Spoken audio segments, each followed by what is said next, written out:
Marcus Blackwood had always been a careful driver, especially on Elmwood Lane where he lived in the quiet suburbs east of Buffalo. The tree-lined street with its modest ranch houses was the kind of place where neighbors knew each other's names, and the biggest excitement was usually a lost cat poster on the community board. But on this particular Tuesday night at 1:03 a.m., as Marcus turned onto his street after a long shift at the warehouse, everything felt different. The familiar comfort of his neighborhood seemed to evaporate in the darkness. He was driving slowly as usual. The residents had a habit of leaving food out for deer, and Marcus had learned to expect the unexpected. That's when he saw it. Something pale and motionless lying at the edge of the road, about 8 houses down from his driveway. At first, Marcus thought it might be garbage, but it wasn't collection day, and besides, everyone used the city-provided bins.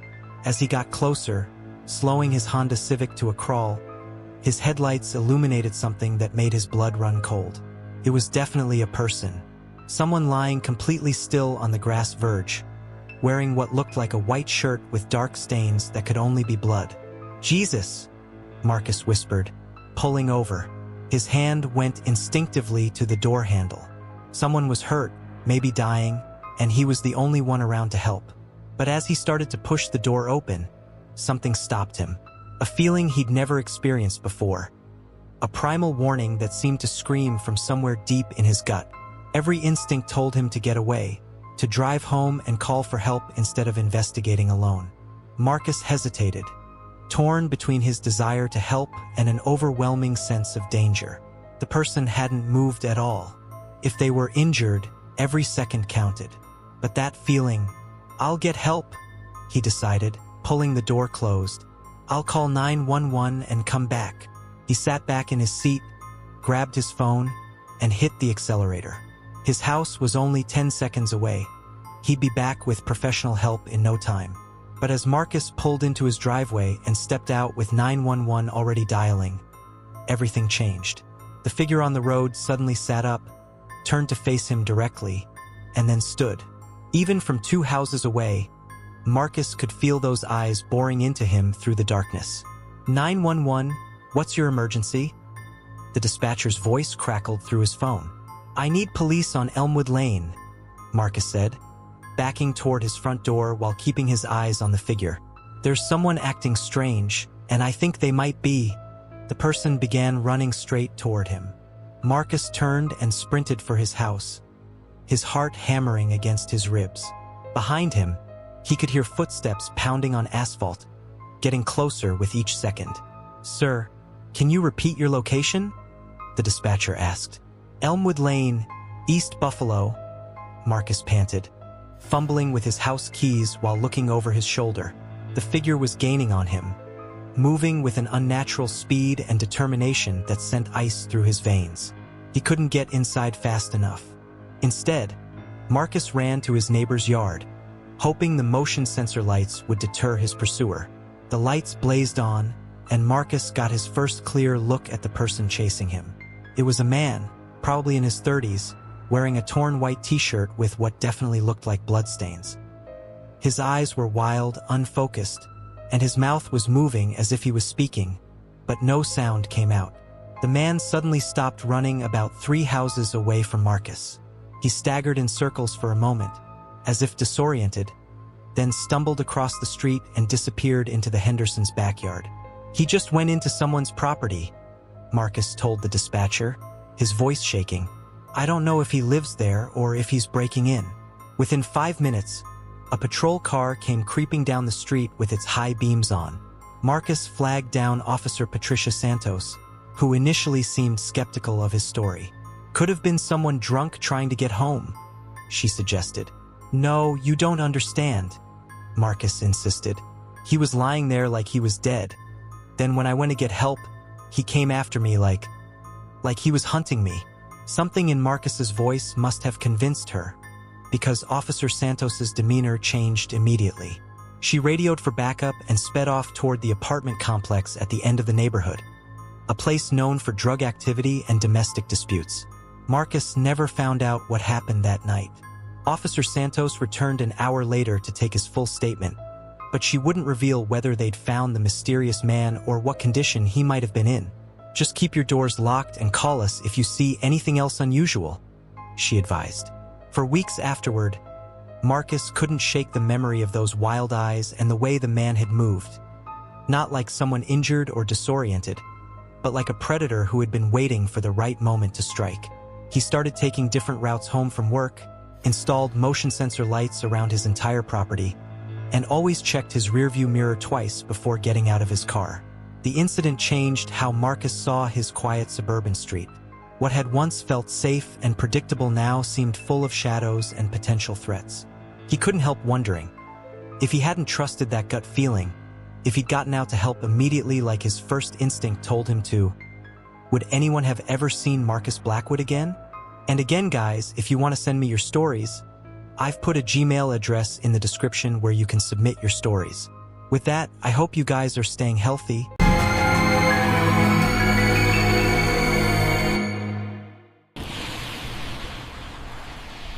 Night draped itself over the city in a thin veil of autumn chill. Sofia Martinez had always been street smart. Growing up in the rougher parts of Phoenix before moving to Portland for college had taught her to trust her instincts and stay alert, especially at night. But nothing could have prepared her for what happened on that Tuesday evening in October. She'd been out for dinner with her friend Riley at a new tapas place downtown. Riley lived in a condo complex on the east side. Not the best neighborhood, but the rent was affordable for a recent graduate. When they got back around 11 p.m., Riley headed upstairs while Sofia walked to her car in the visitor parking area. The lot was well lit, but empty. Sofia did her usual quick scan. No one lurking between cars, no unusual sounds, all normal. She got into her blue Honda Accord, locked the doors immediately, and started the engine. The drive home should have been routine. Sofia knew the route well. Straight down Powell Boulevard for about 3 miles, then north on 82nd Avenue to her apartment. Light traffic, plenty of streetlights, nothing to worry about.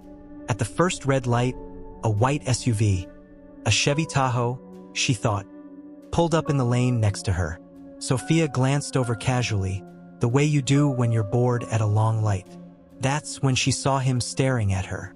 The man in the SUV wasn't just looking in her direction. He was turned completely toward her car, his face pressed almost against his passenger side window, staring at her with an intensity that made her skin crawl. When their eyes met, he smiled. Not a friendly smile, but something predatory and wrong. Sofia quickly looked away, focusing on the traffic light and willing it to turn green. When it finally did, she accelerated normally, hoping the weird encounter was over. It wasn't. The white SUV accelerated to match her speed exactly, staying right beside her in the next lane. Powell Boulevard was 4 lanes wide at this section, so there was no reason for him to maintain that position unless he was doing it intentionally. Sofia checked her speedometer, 35 miles per hour. She slowed to 30. The SUV slowed to 30.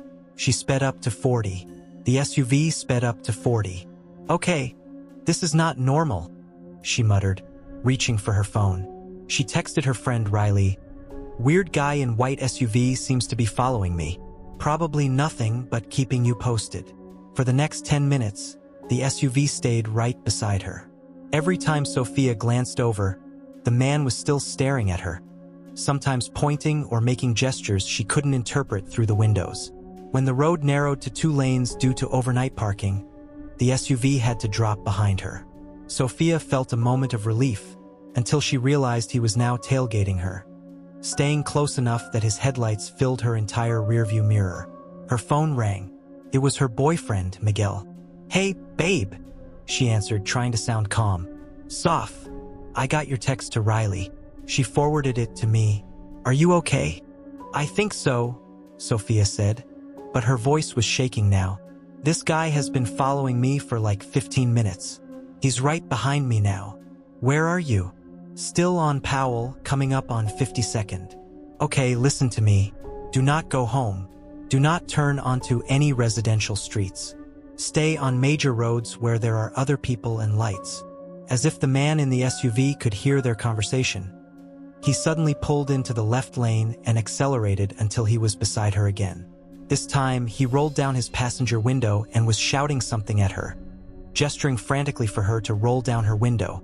"Saf, what's happening?" "He wants me to roll down my window," she said, her voice barely a whisper. Miguel, his face. He looks angry. Really angry. The man was pounding on his steering wheel now, still shouting. His face was red with rage, and the veins in his neck were standing out. He kept pointing at her and then pointing ahead, as if he wanted her to pull over. "Do not roll down that window," Miguel said firmly. "Can you get away from him?" Up ahead, Sophia saw construction cones. 2 lanes were merging into one. Traffic was backing up. "There's construction," she said.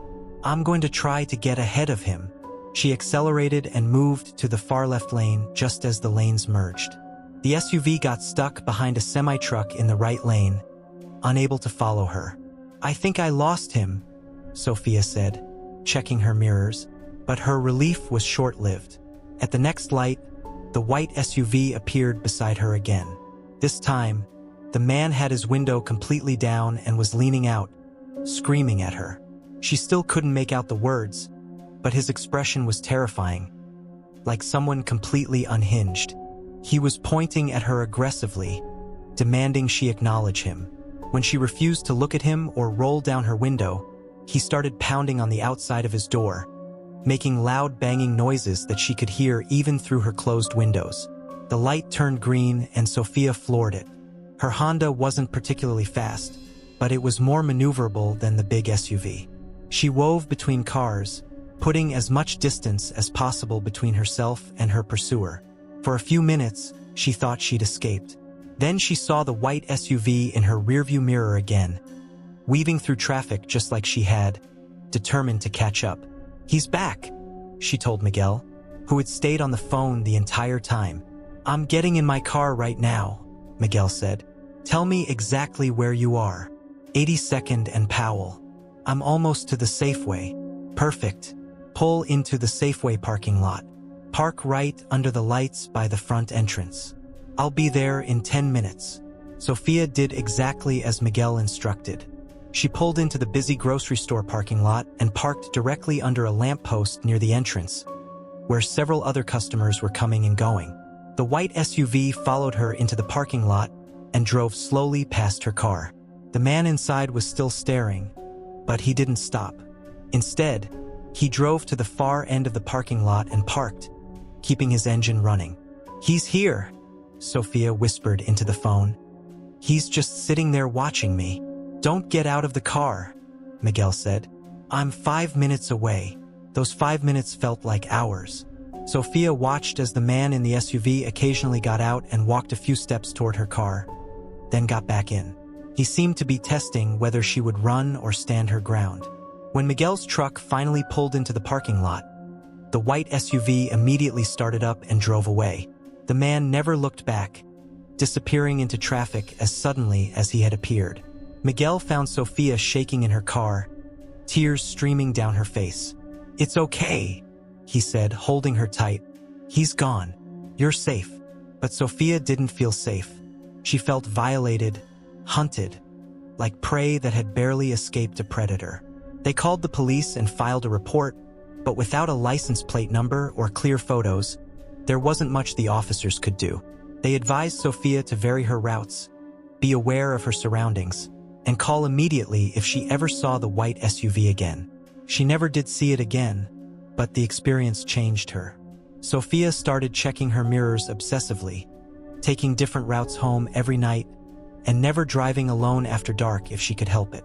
6 months later, she moved to a different part of town and traded in her blue Honda for a silver Camry, just in case the man in the white SUV remembered her car and was still looking for her. "The scariest part," she told Miguel later, "wasn't that he followed me.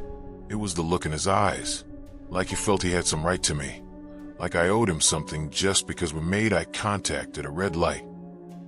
To this day, Sophia wonders what would have happened if she had rolled down her window, or pulled over, or driven home like she originally planned. The thought still gives her nightmares.